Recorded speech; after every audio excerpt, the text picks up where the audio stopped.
to be. I can't hide.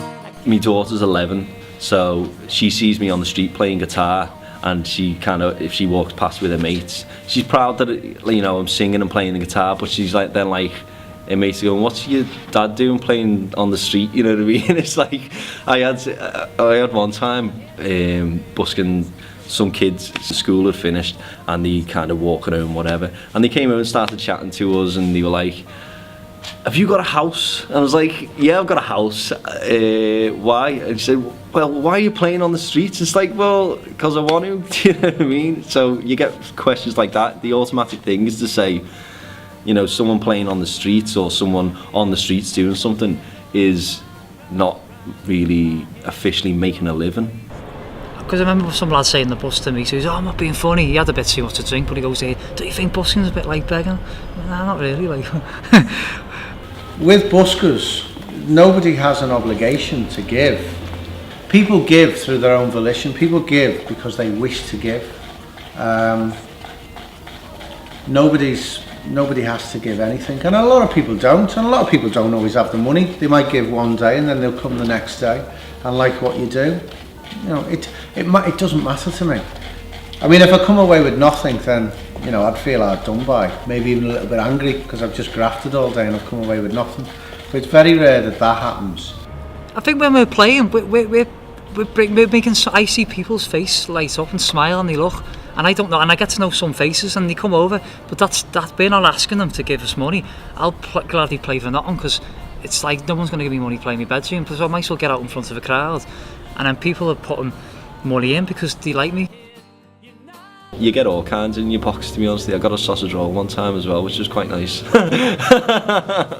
It was at the right point though. It was dinner time, they gave me the sausage roll. I was like, oh, thanks very much, you know what I mean? But then that kind of clicks into your mind, well, do you think I'm homeless or something? But you kind of get past that point after a while.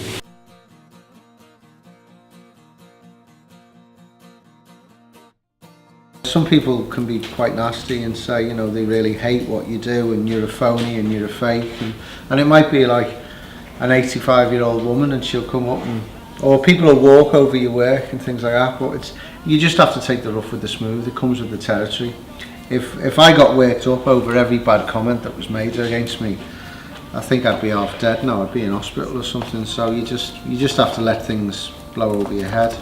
You get ignored a lot. It's the part and parcel, because you're playing to, say, throughout the day you're going to be playing to 200, 300 people just walking past you, this and you're there, and even if you get 1 in 10, 1 in 20 people kind of reacting, speaking to you, throwing money in your tin, it's something.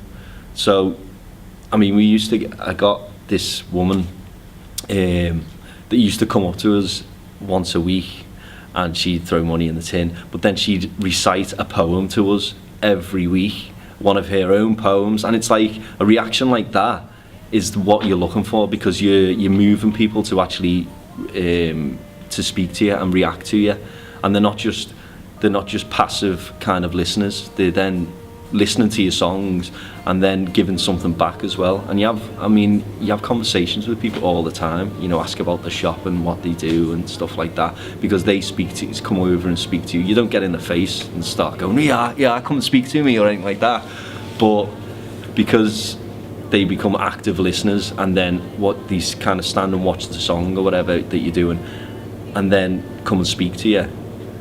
The reaction is always good in that sense, and people understand what you're doing and why you're doing it. And that's what makes it so good. That's what makes busking so enjoyable, to be honest with you. The money's crap, but the people are great. I've had drunks come up to me and they're like that, and then but sometimes you think they're taking the mickey, but they're not actually. You think they are, but you just gotta like be patient. But they're just messing around, dancing. But I've had like young kids going, "Gives you money," and I just tell them to F off, like. So I've had that, like, little kids just stand there and you gotta watch them, because I've had it like in the summer. I remember Liverpool one. I knew who they were, I hadn't seen them in the end, but something's coming over like a stick.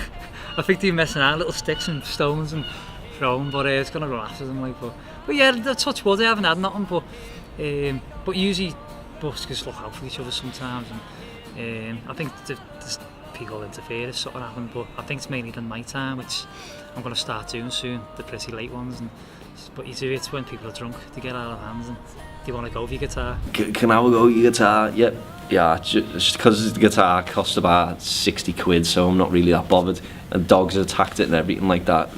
So, you know, have a go. And you just let them have a little bash and whatever. It's only 10 minutes out of your day.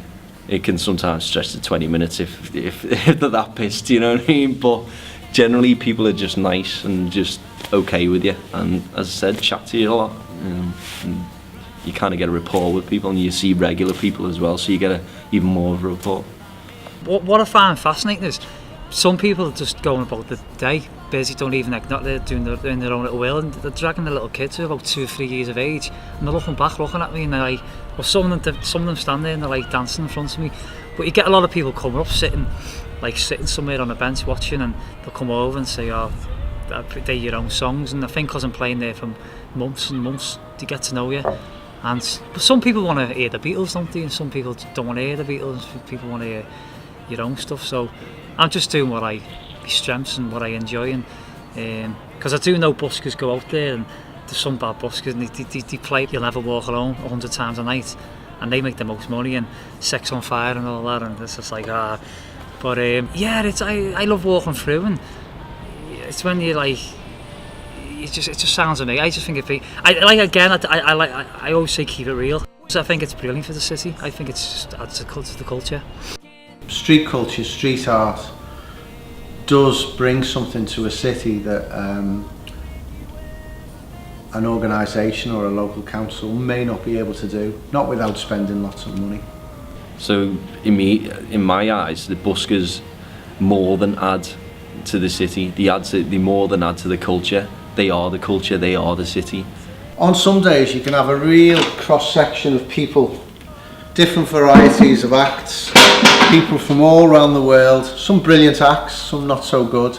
You might have puppeteers, acrobats, circus skills, magicians, pavement artists, portrait artists, musicians, just people doing plain daft and wacky things that can make people laugh. So you get a whole, it's fantastic. You get a magical bunch of people who are all a bit bonkers, and there's a lot of spontaneity, there's a lot of fun, and that counteracts some of the urban problems that you would get, or the downside or the drudgery of city life.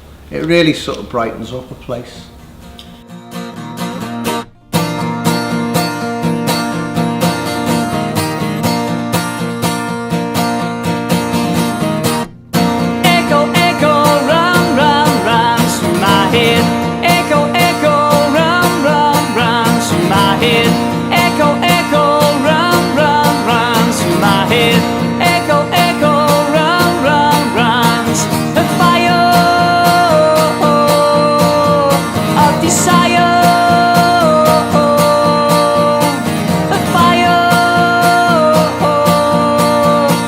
Desire